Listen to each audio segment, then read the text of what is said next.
Vamos a ignorar sutilmente el pequeño detalle de que he estado sin subir vídeo un año. Para compensar, hoy te traigo una historia bastante especial. Nos encontramos en el sistema central de la península ibérica, caminando sobre relieve granítico, uno de mis favoritos.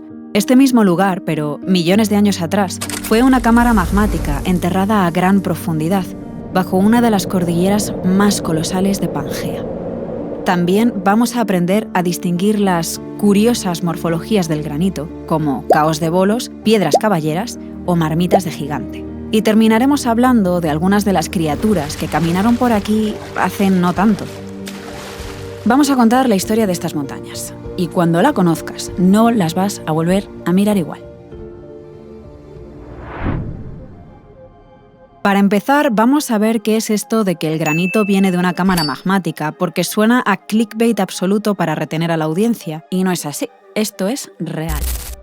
El magma, si sale a la superficie a través de una fisura o un volcán y se enfría allí, se va a solidificar formando un tipo de rocas a las que denominamos volcánicas. Mientras que si lo hace dentro de la propia cámara magmática, a mucha distancia bajo tierra, va a formar otro tipo de rocas llamadas plutónicas. Como se forman en profundidad, se las llama así por Plutón, el dios romano del inframundo. Otro nombre chulo.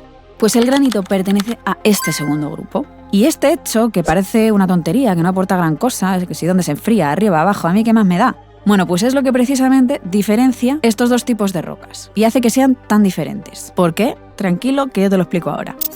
¿Cuánto tiempo puede tardar la lava en enfriarse en superficie? ¿Horas? ¿Días? ¿Semanas? Me da igual, muy poquito tiempo. Mientras que el magma, que está atrapado en profundidad, se toma las cosas muy tranquilamente, el tío. Han dicho algo de mí, y no bueno.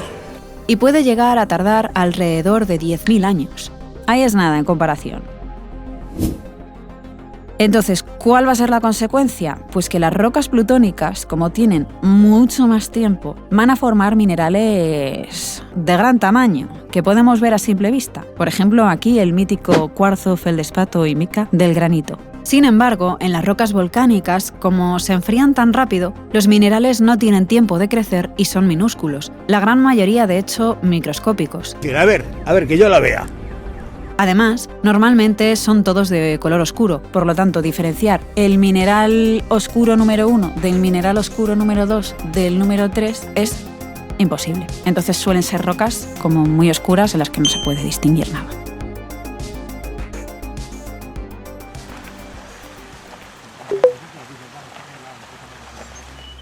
Ahora que ya sabemos que el granito es una roca plutónica que se formó a raíz de un magma bajo tierra, lo lógico sería preguntarse cómo es que se formó aquí una cámara magmática y qué ha pasado con todo el material que había por encima para que podamos estar a día de hoy caminando sobre ella. Vamos a datar estas rocas para ver qué nos pueden contar. Si hacemos esto, nos llevan a hace 300 millones de años, es decir, al periodo pérmico. Una época en la que, para que te hagas una idea, ocurrieron dos eventos principalmente. 1. Se terminó de formar Pangea y 2. Dio comienzo la peor extinción del planeta, aunque esta la explicaré en el próximo vídeo. Pangea se forma porque estos dos continentes, llamados Gondwana y Laurasia, se empezaron a acercar hasta que entraron en contacto y formaron una sola masa de tierra, Pangea.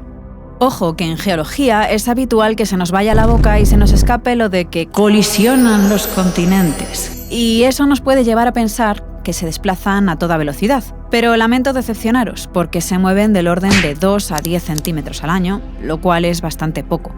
Pero bueno, mueve tú una mole del tamaño de Gondwana. No puedes. La Tierra sí. Esto lo digo para que seamos conscientes de que desde que se inicia el movimiento hasta que por fin se juntan, pasa mucho tiempo.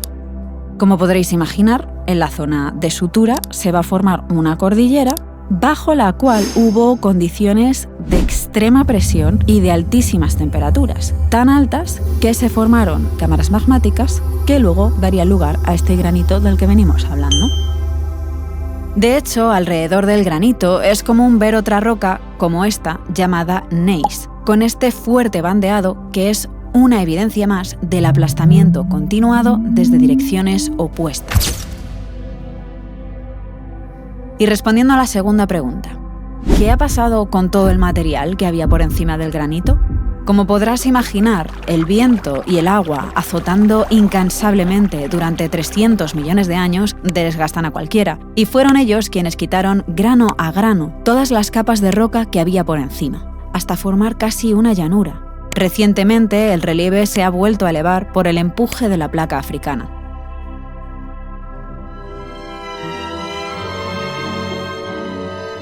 Una vez que la roca plutónica queda al descubierto, vemos que adquiere unas formas un tanto peculiares. Parece que alguien haya rajado el relieve.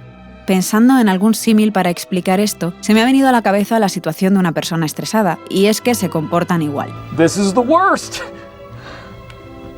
Habíamos dicho que el granito surgía cuando dos masas de tierra colisionaban y que tenía muchas capas de roca por encima, lo cual supone una presión increíble. Pues del mismo modo que una persona se pone enferma, se derrumba o se rompe cuando pone fin a una situación de estrés, al granito le ocurre lo mismo. Él estaba acostumbrado a tener encima una presión muy grande y cuando por fin puede salir a respirar un poco de aire fresco y se ve despojado de toda la tensión a la que estaba acostumbrado, se rompe.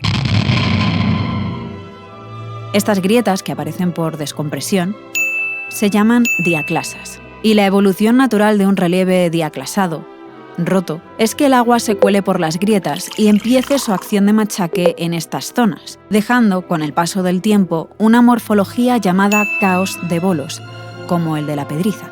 Cuando uno de estos bolos se queda un poco marginado y aparece como en equilibrio sobre el suelo o sobre otra roca, lo llamamos piedra caballera. El agua también va a actuar sobre otras zonas débiles y genera unos pocillos llamados pilancones, que cuando están llenos de agua por la lluvia, son aprovechados por anfibios para poner sus huevos, como en este caso en el que podemos ver renacuajos en distintos momentos de desarrollo.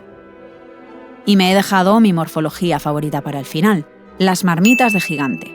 Son una especie de pilancones, pero en vez de ser provocados por el agua de lluvia, surgen ante el agua en movimiento, es decir, un río. Cuando la corriente se encuentra con algún obstáculo, se forma un remolino y el agua empieza a lamer la roca, generando estas pozas con el paso del tiempo.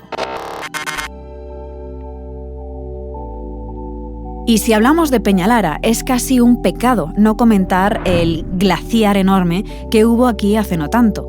¿Recuerdas la película de Ice Age? En ella se hablaba sobre el último periodo glacial de nuestro planeta. Un momento bastante crudo al que tuvieron que enfrentarse nuestros antepasados. Antes de nada, voy a aclarar una cosa, y esto es muy interesante.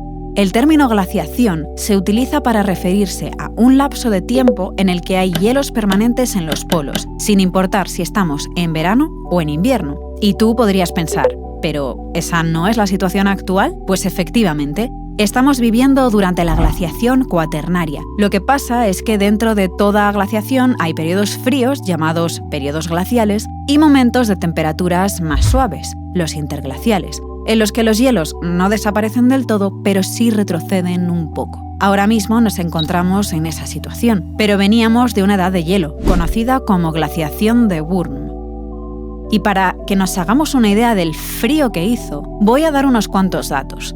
Al sur de España, en Nerja, Málaga, se han encontrado restos de pingüinos y de focas, con marcas de incisiones líticas y de haber sido cocinados al fuego. Es decir, que los humanos que vivieron aquí, en estas cuevas, se alimentaron de ellos. Y no son los únicos vestigios. Se han encontrado restos de mamuts lanudos, de tigres dientes de sable e incluso de renos. El reno actual, el que a día de hoy tiene una distribución polar y subpolar. Esto nos da una idea de lo mucho que bajaron las temperaturas. En Peñalara vemos las huellas típicas de un glaciar, que no me voy a meter en el modelado glacial dentro de este vídeo porque da para un tema completo aparte, pero que sepáis que en la zona de acumulación o cabecera, el glaciar se va comiendo la montaña hacia atrás, generando una forma de cuenco conocida como circo glaciar. La lengua del glaciar avanza hacia abajo por gravedad y erosiona el relieve generando un valle en U. Cuando el glaciar se derrite por completo, parte del agua de la cabecera queda acumulada formando una laguna, como la de Peñalara. Creo que hay pocas cosas que nos empequeñecen tanto como el tiempo geológico y la vastedad de la naturaleza. Y mientras estamos pensando dónde instalar los sacos de dormir o riendo con los amigos, hace no tanto este lugar era un paisaje completamente hostil al que nuestros antepasados difícilmente se habrían acercado. Un humilde recordatorio del privilegio que supone estar aquí. Y no solo estar como un caracol o una abeja, sino de ser conscientes y de poder admirar lo que se despliega ante nosotros.